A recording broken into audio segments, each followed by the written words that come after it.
What's up, guys? I'm FunkyPoker. This is vlog 21. We're in Texas, Giljack and I, and we've been hitting Poker House for a week straight. This is about halfway through that trip, and this is our biggest cash out I've ever had in my entire life. I am so excited to show you guys a bunch of crazy hands. So hope you guys enjoyed the vlog. Thank you so much for showing up, and make sure you subscribe and turn notifications to join my journey. We were invited to a private game called the Ducks game, 1-2-5 no limit holdem. What makes this game special is the table environment. It's a great group of guys, some solid players, some loose players, and some people just sitting down trying to have a good time. There's also a PLO button. Whenever that button meets the dealer button, we're going to play PLO. And whenever there's a dealer change, we'll do a double board bomb pot. We buy into the game for $1,000. We're playing higher stakes than normal, so let's get into the hands. This trip really made a difference in my confidence and my bankroll. I haven't won money making poker. Took a big shot when I first started, lost a lot of money, but I've been learning a lot and I've been improving, and that's all that matters to me. And I also love making content and I love the game. So losing isn't the biggest deal right now, but improving's the #1 priority. And I think I made some good plays and good moves in this vlog. Hope you guys enjoy it. Down at Pocket Kings, the action starts off with under the gun. He limps and so does the cutoff. And then it gets to the button, who raises up to $25. And when it folds to us, we're going to put in the 3 bets. We're going to go bigger here out of position, especially with a couple limpers. We throw in $115 for our 3 bet. On this action table, and especially in Texas, I've been trying to go 4 to 5x for my raises out of position. The goal is to play heads up here and not a multi-way pot. And when we go large like this, we'll have a lot of protection because we're representing an overpair, which we do have this time. And we do not get any respect from the man to our left. Under the gun limper decides to call Mr. Regis, a legendary lawyer here at Texas. And then the button also comes along, so now we're going 3 ways out of position with Pocket Kings to a flop, and the flop is decent. It comes Jack 8-3 with 2 diamonds. A lot of my hands do not connect with this board, but with this Pocket Kings hand, we don't need to play tricky. We want to play very face up and straightforward, and we're going to go for value here. We're going to c-bet for $90 multi-way. Under the gun, aka Mr. Regis, decides to put in the chips, and then something I was not prepared for on my first hand here at this private game on a big table. We get a raise from the button. He makes it $325. This is massive. He raises over 3x with a little sugar on top. And now what do we do here in this position? I think about it for around a minute or so, but this is a mandatory spot to put in the chips and evaluate a turn with our overpair and the king of diamonds for possible backdoor flushes. We're going to put in the call and see what happens. Luckily, when we put in the chips, under the gun, aka Mr. Regis, gets out of there. So now there's $1,000 in the middle, and we're going to a turn, which is the 6 of diamonds. This gives us the possibility to make a king high flush, but we're going to check to our opponent. No reason to lead on this card, as it's better for their range than for ours. So we tap our fingers on the table, indicating a check, and our opponent checks back fairly quickly. When he checks this back, I'm putting him on a Jack X holding, and when the river peels off the 5 of clubs, I still don't think we need to lead here. I don't think there's a lot of value to be had. Any 2 pair is going to call us here, and we're just going to value own ourselves. So we're just going to go into check call mode. We check, and our opponent checks back very fast. And we flip over our kings, and we are good. We scoop a $1,000 pot, our first hand. What a feeling. I think this kind of momentum in the beginning of a session is huge. And also, this applies for big folds or winning small pots or just getting a nice read in for a hero call. So we're feeling good, and let's get to the next hand. But before we get there, make sure you guys click the link in my bio if you want to play with me online.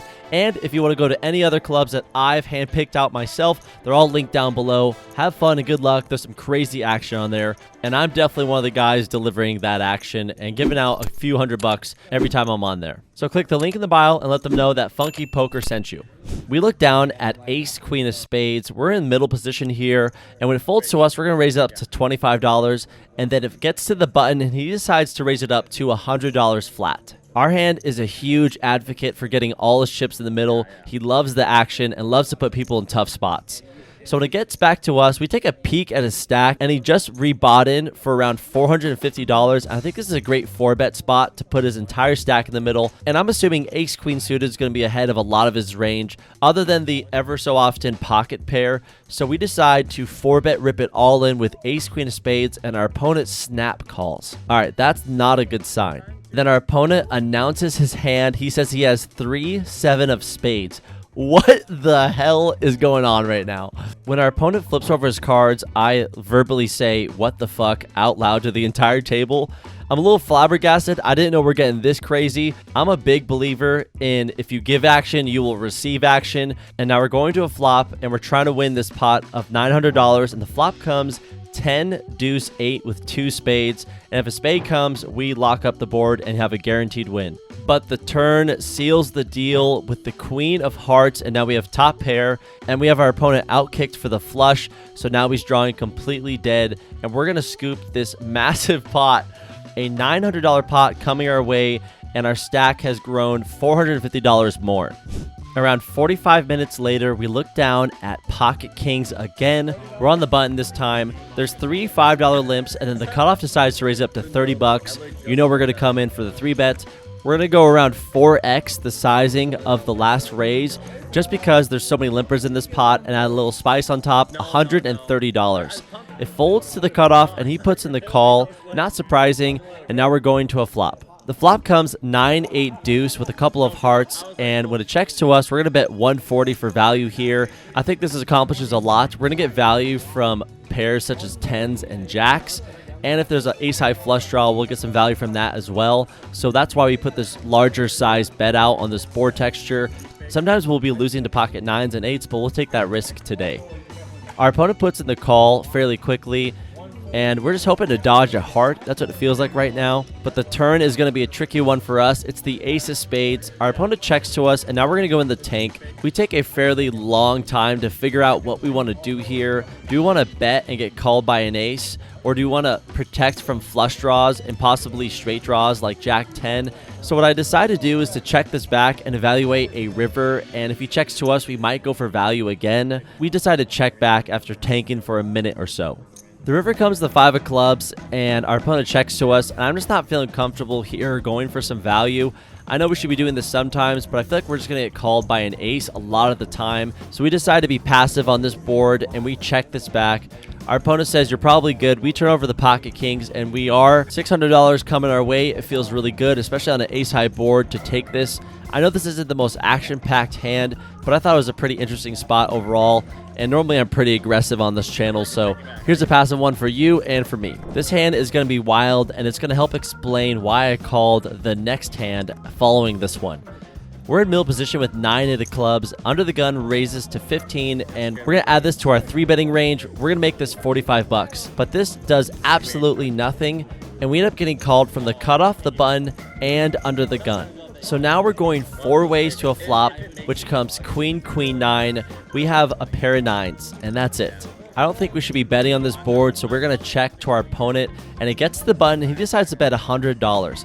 Under the gun decides to fold, and then I notice that the cutoff is making a folding motion as well, Mr. Regis. So now I'm assuming this hand is heads up, so if we put in the call, I'm assuming Mr. Regis will not put in the call either. And I think with a pair of 9s, we could be sticky here once in a while. So we throw in the $100, and yes, Mr. Regis gets out of there. And now we're going to a turn. The turn is the 8 of diamonds. We're going to check to our opponent and see what he wants to do. And he decides to down bet. It's $125. And I think he's still giving us a great price to see a river and to continue here. There's only a couple hands that beat us. Any queen holding, pocket 10s, and pocket jacks. But that's very unlikely because our opponent did not re-raise pre-flop. It's not rocket science, so we put in the call, and the river is an interesting one. It's the queen of clubs. So now we have queens full of 9s. So we check to our opponent to see what he wants to do, and he decides to snap jam his entire stack in the middle, $400. And this is the issue being sticky with a weird pair on this sort of board, because it really feels like he's trying to squeeze out every value from us. He down bets again on the turn, and then he goes massive on the river when another queen comes. But let's think about the hands that we lose to. We're only losing to a couple hands, and that's any queen or any overpair. And the only thing that seems likely here is a queen, and that's still very unlikely that he has the last queen in the deck. So I think it's time for us to put on our calling cap. So we put in the chips, and he flips over ace 10 offsuit. He has ace high, and we win with queens full of 9s. This is a $1,400 pot coming our way, and this pot really plays a role in the next hand. We looked at a king 4 of hearts. There's 3 calls, and I'm one of those people, and then the small blind decides to raise to $45. And guess what? Everybody calls, so we're coming along as well. And the flop is quite magical. It's king 4 jack with 2 clubs. This gives us top and bottom pair, so when the flop comes out, the original aggressor, the small blind, decides to check. And the same opponent who bluffed us the hand just before this one with ace-10 offsuit on the river decides to put out $100 as his wager. We're in position, we have a strong hand, and we need protection here. So now it's time for us to put in a raise. We don't need to go too big, especially on this board. So we make it $250 for our raise. The small blind and the big blind who called fold, and now it's back to our opponent. So now we have a strong holding going to a turn on a very wet and connected board, and this could get dicey quick. And that's exactly what happens when the turn comes the 10 of spades, and then our opponent decides to lead for $300, and he looks me dead in the eyes. He says, I have a straight. So either this is the coolest guy on planet Earth and he doesn't want me to take his money, which I understand because I just took his money last hand, so I owe him money. But he tells me he has a straight, but we have such a strong hand that I think we can put in the call here and evaluate a river. And people are definitely trying to use their voice to induce folds and sometimes calls, and we're trying to figure out what situation that is right now. So we put in the chips. This pot is nearly $1,200, and the river is the 5 of diamonds.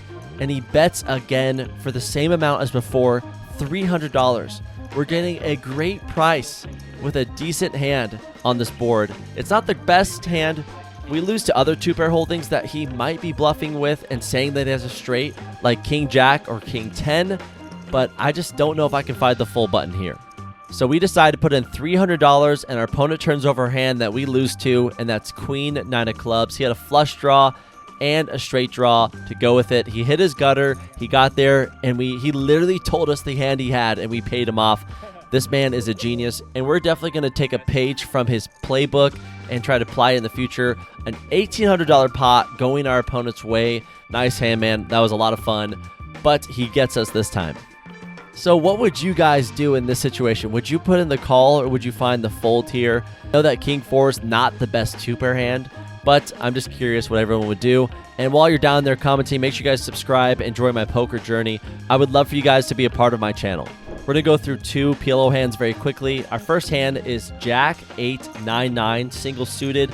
We end up turning quads with pocket nines. We get some value on the turn, but when we go for a big river bet, our opponent folds and we scoop a $250 pot. And this next hand is even more wild. We look down at Jack 10 10 10. So we have triple tens, and it's a PLO bomb pot this time. $80 in the middle, and guess what the flop comes? Ace, King, Queen, Rainbow. We flop the nuts, and we have a blocker to the nuts, so there's only one more Jack 10 combo that's possible out there. So that feels really good. So here goes the action. Under the gun bets $20, and it folds to me, and we're going to pot this thing. This is a bomb pot. I could have any two cards. So we put in $140, and Under the gun decides to call. The turn is the 7 of clubs, and this brings in a flush draw for the club variety. So when he checks to me, I think it's time to pot again. And when we put in this pot bet, this is the remainder of our opponent's stack, and he snap calls. He turns over his cards before we see the river, and he has ace king for top two pair. The river is the 4 of spades, and we scoop a $1,000 pot coming our way in PLO. I'm no expert, because normally when we play PLO bomb pots, I'm losing money rather than winning it. We looked down at 9 10 of spades in the second blind. There's two limps, and then on the small blind, Giljack Poker, a great poker player, 18 years old, a good friend of mine as well. He raises up to $45, and I think this is a great spot to 3-bet bluff. Now, this is vlog 21, and I've made a lot of mistakes in the past. I've been 3-betting too light and giving my chips away, and just being too aggressive because I didn't really understand the concept of 3-betting light and why we are supposed to do it. And the goal is to be unpredictable and to have a balanced range. Sometimes I have aces, sometimes I have a hand like this, 9-10 suited. So we put in the 3-bet to $150, and I think this is a mistake here because if my pocket kings are raising 4x, so should my bluffs like 9 10 of spades. And that's why we make these vlogs, is to obviously entertain, have some fun playing poker, and try to become a better player every day. But this hand, there's gonna be no action. We take down a small pot, but I just want to include this because this is something I've been working on a lot, and in the past I've punted a lot of money doing it incorrectly. Now this is a big blind special. We put out our third blind for $5. There's a couple limps, and it gets to us, and we're just going to check our option, going to a board, and you guessed it, it's the big blind special. We flop trips on a board that's 5 6 6. We decided to start off with a check, and it ends up checking around, and then we go to a turn, which is the deuce of spades. So now it's time to start building a pot. We put out $25 and Under the Gun calls, but then Under the Gun 2, Mr. Regis decides to put in a raise for $100. It gets to us, and I don't think a re-raise here makes any sense. We're only going to be losing to hands that beat us, so we're going to put in the call, and Under the Gun folds. I think it's very likely that our opponent, Mr. Regis, has us outkicked with a hand such as Ace-6 or King-6 suited. And we're going to a river now, and guess what it is? It's an unbelievable card. It's the 8 of diamonds. So now we only lose to one hand right now, and that's pocket 8s, which I think is very unlikely. Sometimes we could lead on a card like this, but I'm assuming that our opponent has a 6, so we want to check to him to try to get all the money in the middle. So we tap our fingers on the table, and our opponent does decide to bet. He puts out $250.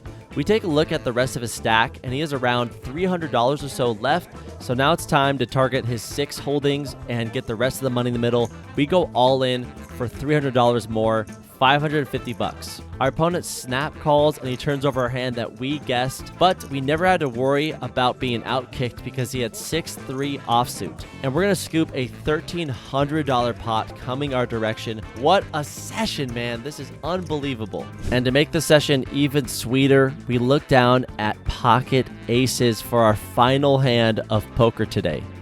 It starts off with us Under the Gun 2. We open up to $20. The middle position player and the big blind decide to come along. There's $60 in the pot, and it comes a pretty interesting board. 10, 7, 3, all spades. When the big blind decides to check to us, I think this is a good board to check multi-way. We decide to check over to the middle position player, and he decides to check as well. So now we're going to a turn, which is the King of Hearts. When the big blind decides to check to me when the King of Hearts peels on the turn, we're going to bet $25, and both opponents call here. Pretty interesting action now. We're going to river now, the 8 of clubs. It checks to me, and I still feels like a great spot to get value from any king or 10 holding. So on this river card, we're going to bet around $70, half the size of the pot. The middle position player decides to fold, but then the big blind player decides to raise. He makes it $250. He makes it very, very large. Our hand is very under reps, especially with a small bet on the turn and a half pot size bet on the river, and getting raised here does express a lot of value, but the opponent who did raise is a good player. He knows how to put people in tough spots, and we do have the best possible pair possible. We are beat by some 2-pair hands, but I think this is just a place we got to pay our opponent off because he wants to pile money in the river and put people in tough positions. So we decided to throw in the extra $180, and our opponent turns over Jack 8 offsuit. He had the Jack of spades, so he turned his flush draw into a bluff with just 3rd pair on the river. An interesting turn of events, but this wraps up the final hand of my biggest cash out I've ever had. Biggest cash? It has to be. Yeah! Happy birthday to you. You have to play one last time. You have to. Truly, it's hard to describe it. I felt bad leaving the table because all the guys were so fun. They put in chips. They wanted action. They were so friendly. So thank you for putting on such a good game. And sorry I had to leave. But when I'm not playing my best, I try to leave the table as soon as possible, as I want to be proud of all my plays rather than disappointed. So we're going to rack up and head to the cage. We make $3,000. We bought in for $1,000. So that's $3,000 of profit. My biggest cash ever. Thank you guys so much for coming along. Hope you guys enjoyed this vlog, and make sure you guys join my journey by subscribing and turning on notifications, and I'll see you in the next one.